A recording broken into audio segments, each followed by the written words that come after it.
the years and through the tears, love prevailed through joys and fears.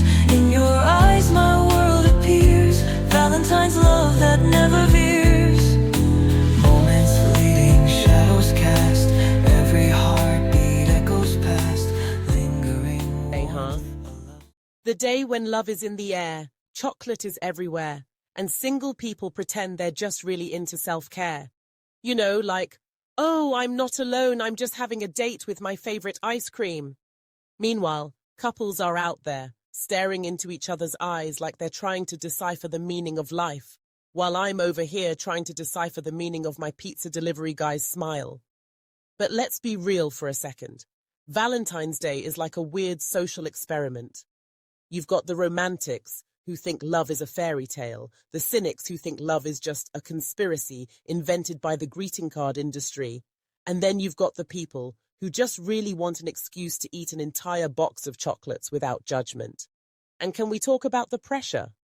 The pressure to find the perfect gift. Roses, overrated.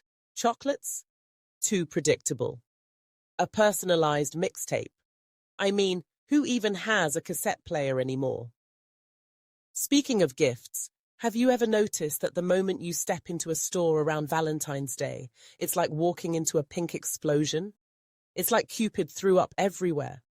You've got heart-shaped balloons, stuffed animals that look like they just came back from a bad trip, and cards with sentiments so cheesy you'd think they were written by a dairy farmer. I love you more than pizza. Really? More than pizza. That's a bold statement. I mean, pizza doesn't judge you when you eat an entire large by yourself at 2 a.m.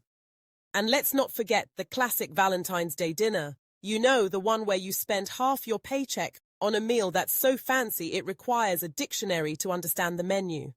Ah, yes, I'll have the deconstructed avocado tartare with a drizzle of organic balsamic reduction. What does that even mean? Are they serving it on a plate or in a science experiment?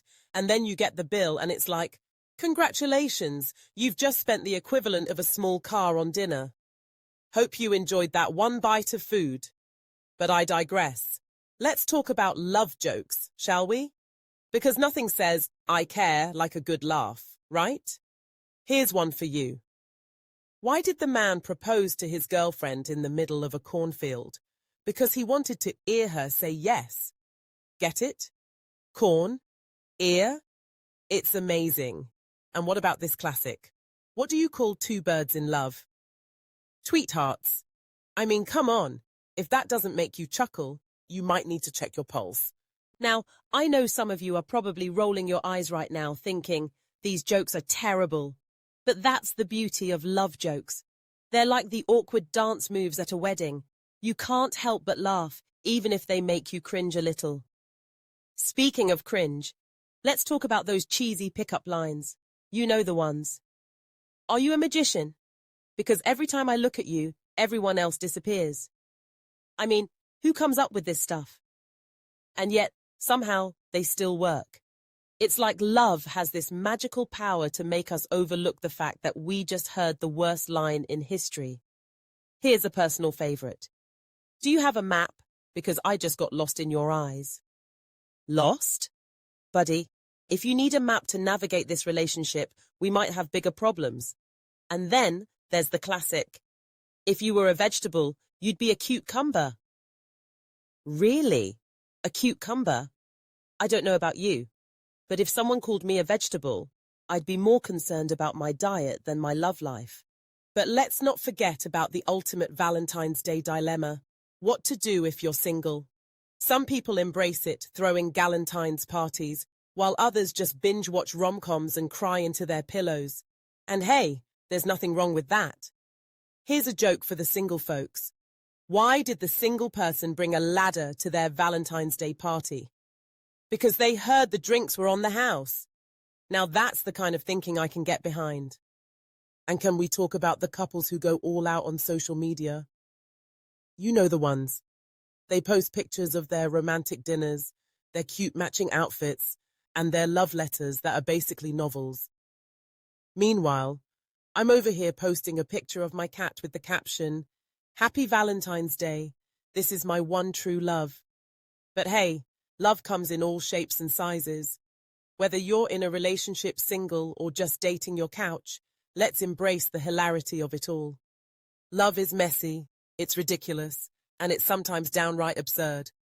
And that's what makes it beautiful. So this Valentine's Day, whether you're celebrating with a partner, a group of friends, or just a pint of ice cream, remember to laugh. Because at the end of the day, love is the punchline to the greatest joke of all, life itself. And if you can't find the humor in that, well, you might just need to check your heart. Or maybe just your sense of humor. So here's to love, laughter, and all the awkward moments that come with it. May your Valentine's Day be filled with joy, chocolate, and a few good jokes, because let's face it, laughter is the best gift of all. In every